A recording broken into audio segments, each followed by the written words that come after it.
request ng Court of Appeals yung dalawang anak ng biktima, no, na mag-appear on March 27 sa harap ng court at mag-swear, no, sa harap ng court na si Jennifer lang ang maaaring pumatay sa kanilang ama, no.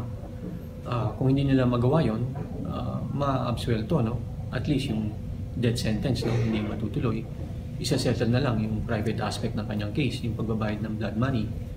Ngayon, on the other hand, kung magsaswear yung dalawang anak na si Jennifer lamang ang maaaring nakapatay sa kanilang ama, then that means ma-uphold yung death sentence.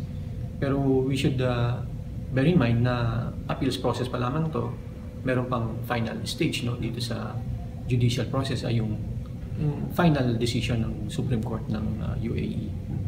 Pero sir, have we tried also to reach out and negotiate po with the family of the deceased employer po? Sinubukan na yan ng ating embassy, no? Nung palang umpisa ng case, nasa trial court pa lang. Sinubukan na ng embassy to reach out to the family and try to negotiate for the payment of blood money. Pero so far, ayaw tumanggap ng blood money yung family ng victim.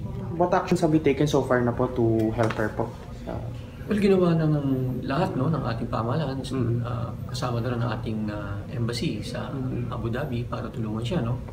We have extended to her all forms of assistance. Kasama na rin yung legal assistance, no. Nag-hire tayo ng lawyer para sa kanyang defense. At itong lawyer na to ay nasa tabi na niya, no, mula nung first hearing niya sa Court of First Instance pa lang, sa trial court. And then, ang ating embassy ay umattend, no, ng lahat ng court hearings niya at facilitate din ng ating embassy ang pagdalaw ng magulang ni Jennifer sa kanya, no. I think that was in, if I'm not mistaken, November of last year.